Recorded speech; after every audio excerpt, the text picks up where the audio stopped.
Qual foi o questionamento principal, doutor, que fez o senhor buscar na tese de doutorado este assunto? Boa noite, seja bem-vindo. Boa noite, Vanúvio. Eu queria inicialmente agradecer a oportunidade de estar conversando com todos, com você e todos aqui nesse programa, o cenário político. Espero poder esclarecer realmente as questões.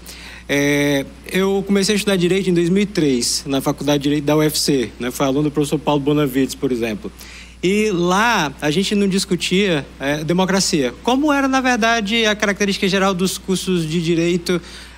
Infelizmente, a gente toma como um dado, como a nossa Constituição prevê, que o nosso regime, obviamente, é um regime democrático. Os juristas, de um modo geral, acreditam que, como a ditadura já teria acabado, e obviamente acabou, encerrou, né?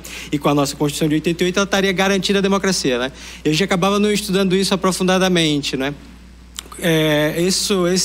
Essa falta de cuidado dos juristas com a democracia tem mostrado uma consequência muito gravosa, né? Como a gente viu em janeiro deste ano com a tentativa de golpe de Estado que a gente viveu. A gente imaginava que estaria imune a isso, né? Alguns anos atrás se imaginava que era impensável algo desse tipo, né?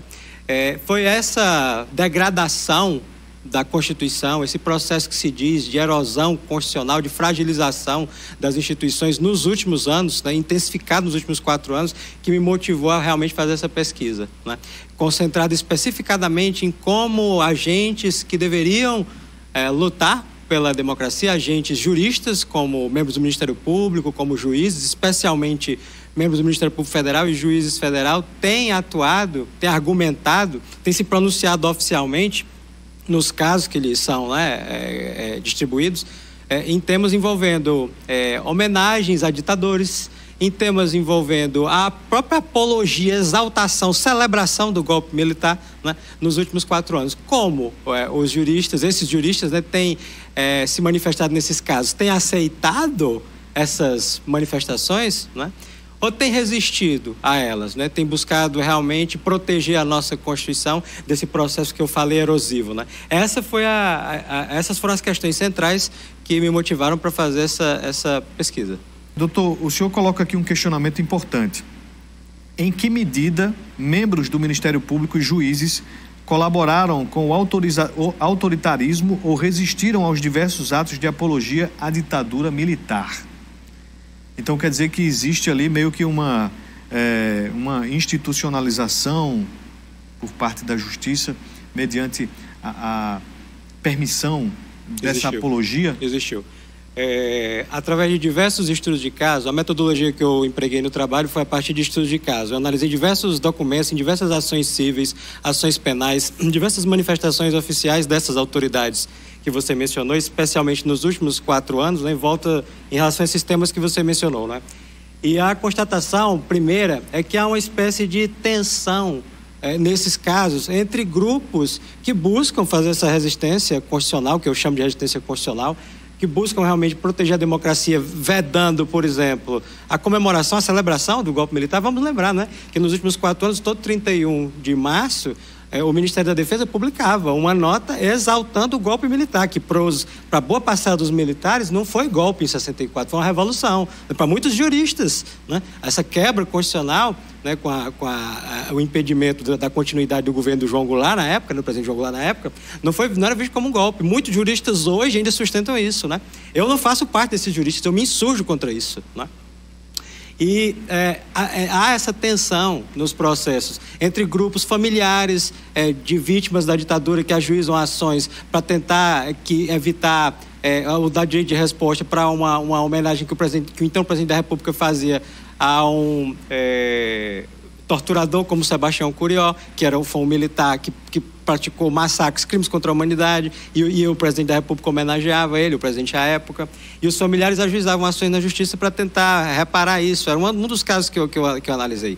Então, de um lado, a gente tinha pessoas tentando fazer esse tipo de resistência, a Defensoria Pública da União, setores do Ministério Público Federal, os familiares da vítima da ditadura militar, e buscavam realmente, né, proteger, né, a nossa democracia nesse sentido através do Poder Judiciário. Por outro lado, a gente tinha uma postura também de parcela de membros do MPF, de parcela de juízes federais que colaboravam com essas práticas. Nesse caso específico que eu estou te falando, um juiz federal chegou a colocar em dúvida se aconteceu um massacre no Araguaia, no contexto da guerrilha do Araguaia. O Brasil já foi condenado internacionalmente na Corte Interamericana de Direitos Humanos por conta exatamente de crimes contra a humanidade, práticas reiteradas e sistemáticas contra a população civil, de execuções sumárias, por exemplo, tortura.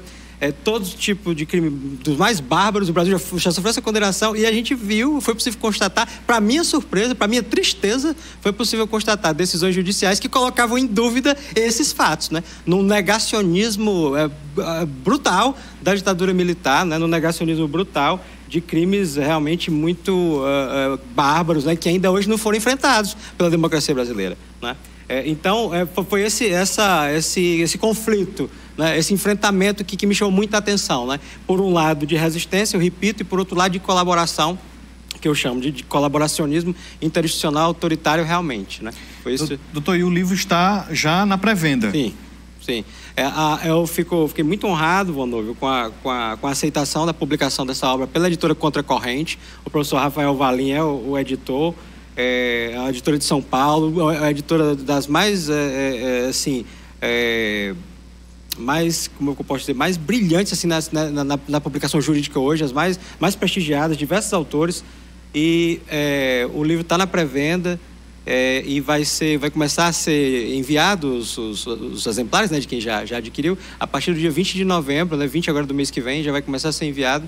E logo a gente vai estar fazendo um lançamento aqui em Mossoró, sem dúvida. Eu queria que o senhor deixasse aqui uma mensagem sobre a importância de se falar sobre este assunto. Obrigado. Mesmo diante de, como o senhor mesmo disse, de erosão do próprio sistema jurídico, diante da aceitação, por exemplo, da perseguição, da censura contra a imprensa, de tudo que aconteceu nesse período de ditadura militar. Eu, de novo, renovo o agradecimento, fica à disposição, Vonúvio, para retornar aqui. Para mim é uma honra.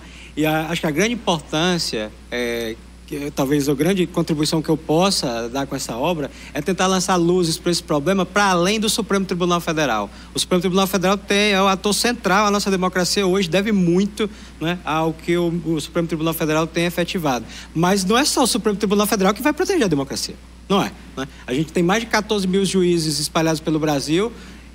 E os atos, né, de ataque à democracia são difusos. Aqui em Mossoró a gente teve em frente ao tiro de guerra. E o que aconteceu com aquelas pessoas?